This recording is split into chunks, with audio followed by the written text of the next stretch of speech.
I absolutely love the Premier League. Late winners, dramas, VAR moments, offside goals. Manchester United bottled it late against Brighton. Who would have thought it?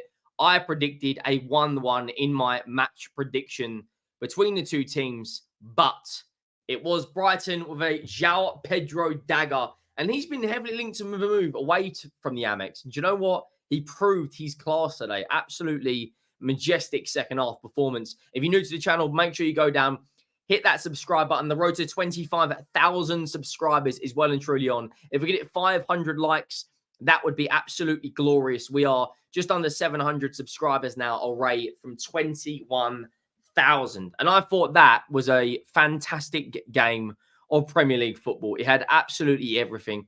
VAR moments, big challenges, lots of chances, late minute daggers, players scoring against their ex-football clubs. But we'll start with the lineups. I actually thought Man United, and look, I don't want to pile in on him, but I'm going to be brutally honest because that's what I want to do on this channel. Give my honest, humble opinion. Marcus Rashford has got to go. If you're a Man United fan, I'm not. I'm a Tottenham fan. Man United need Diallo and the likes of I want to say Garnacho and Diallo out wide, then Xerxes or Rasmus Højlund, and then the likes of Bruno in the 10 with probably Ugarte and Kobe Mainoo when Ugarte's through. But that's the Man United lineup. You don't have the height of Bruno Fernandes up front. Bruno and Mount, once again, I don't think you can play them in the same team. I thought Kobe had a very good first half, was ball watching second half. Defensively, I don't think Man United did too much wrong other than the first goal. Dallo obviously playing left back, Mazzari right back. I thought Mazzari was good again today. And Brighton had the exact same team that beats Everton on the opening day of the season. And that's now back-to-back wins for Brighton. 5 goals in their last 2 games. I thought Billy Gilmore and Milner were absolutely excellent today. Hinshelwood I thought was good again. João Pedro and Danny Welbeck. And the first goal, it's Harry Maguire has to clear that ball, in my opinion. That is absolutely, diabolical defending. It's a ball goes in from João Pedro. The initial cross should have been dealt with by Maguire. It then goes past Mazzari, goes out to the likes of Mitoma. And Mitoma just puts a low ball into the box, and the veteran Danny Welbeck is there to score from about 5 yards out. And that was the biggest chance for Brighton in the first half. I thought Man United, based on chances, probably deserved to have a couple of goals in the first half. Second half comes out, and I thought around the 50th minute, 55 minutes, Man United have got to bring on Garnacho. They brought on Joshua Xerxes for the likes of Mason Mount, and he gives them a completely different vocal point up front. He's tall, he's strong, he's very good in the air. Man United bounce back around the hour mark. Amad Diallo gets the goal. It's a fantastic Man United move. Bruno Fernandes plays the ball. He cuts back onto that left, whips it. I think it bounced off. I think it was it Van Heck, or it might have even been Lewis Dunk.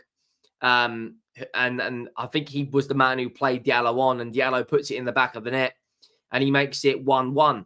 And then between the 60th minute and the 90th minute, we had absolutely everything. We had a VAR moment. It should have been 2-1 Man United. Joshua Xerxes on the goal line for Man United. Anywhere else you want to be. Anywhere else you want to be. It's another great move. But I need to stress, Marcus Rashford. It's another game. He was absolutely piss poor again. Like, first touch is heavy. For me, I'm going to be honest. He's too much of a purple patch player for me. Last season he got 8 goals. The season after that he got 30 goals. The season after that he got 5. He's very, very inconsistent. For me, Mason Mount and Marcus Rashford were the worst players on the pitch for Man United. I thought Onana did really well in goal. Loved the long passes out practically the whole game. Maguire and Lisandro Martinez, I think the likes of De Ligt has to play now over Maguire. And the front, I don't think it's Bruno Fernandes' best game by any stretch of the imagination, but for me, he has to do better in these sort of games. You're the main creativity guy. You're the main source of chances. And around the 72nd minute, Garnacho taps home from a Bruno Fernandes cross. He squares it to him. Diallo plays the ball to Bruno. Bruno puts it across, and then Garnacho taps it in, but it bounces off Joshua Zirkzee knee on the goal line, who is unfortunately in an offside position. It's chalked off. It's a tight decision. And then after that, there was a couple of yellow cards for the likes of Mainu and Diallo. It wasn't a yellow card up until the 76th minute. Man United made a change. They brought on Scott McTominay for Bruno, Matthias de Ligt for Maguire. And then the chance at the very, very end, 3 players unmarked at the back post, and Brighton at the death nick it 2-1. The Seagulls were circling, and Adingra latched on to an unsuccessful corner, countered, beautiful ball to the back post, and of course, Pedro is there to head home and make it 2-1 to Brighton over Albion. They've had a very, very, very good start to the Premier League season. They currently sit top of the league. They've scored 5 goals, conceded 1. For Man United, however, I do think they're going to have a good season, but Ten Hag needs to start playing Garnacho, and he needs to start playing Joshua Zirkzee, drop Mason Mount and Marcus Rashford to the bench. Because for me personally, I think Man United have got a good group of players, but this DM situation, I think when Ugarte comes in, he's going to make it give a lot more security to that defensive line. I look at it right now, Man United at times in that game looked very, very good in possession. But for me, defensively, Man United just need a little bit of reassurance in front of that back line, and that's where Ugarte is going to be. But look, in terms of match stats, very even amount of shots on target, passes, I think there was only 30 or 40 difference. 14 shots to 11, 5 shots on target to 4, 47% possession to 53, 463 passes to 507, 85% pass accuracy to 87%. On the balance of play, I'm going to be honest, I think Brighton deserved to win that. They had some glorious chances. Danny Welbeck hit the post and the bar. I think overall, it's tough to take for Man United. You got to go again.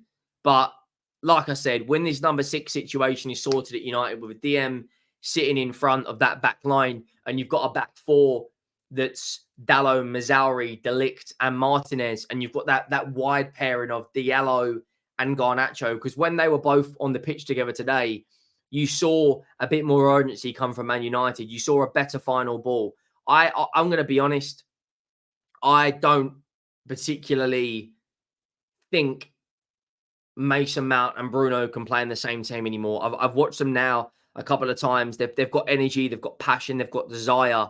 But I just think overall that they get on each other's toes too much. And I think in a game like this today, you can't. I mean, Brighton were absolutely brilliant. Bruno, for me, I know he got that pass into the Garnacho goal that should have stood. Well, he shouldn't have stood. Zirkzee shouldn't have been out of the way. But at the end of the day, the most important thing is team performances. And Brighton today were absolutely brilliant. The 31-year-old Brighton coach, first game in from first home game. I know he was at St. Pauli last season, but he's done absolutely. I think it's Fabian Hertzler, his name. He's done absolute wonders so far. They've got a game on Tuesday against Crawley Town, which will be interesting. But look, Brighton make it 2 out of 2. Man United need to address those problems ASAP. Let me know your thoughts down below. Make sure you have dropped a like. Make sure you have subscribed to the channel. The road to 25,000 subscribers is on. Trying to hit that as fast as we can. We'll have match reactions to Tottenham versus Everton and match reactions to Aston Villa versus Arsenal. Make sure you let me know your thoughts down below. Could Ten Hag have brought on Garnacho earlier? Should have Ten Hag started Garnacho and Zirkzee? And let me know, do you think Man United will improve when the number 6 situation, because that extra protection in front of that back line for me is absolutely crucial. But look, we are going to wrap up I'll see you all in the next one. Thank you for watching. I am out.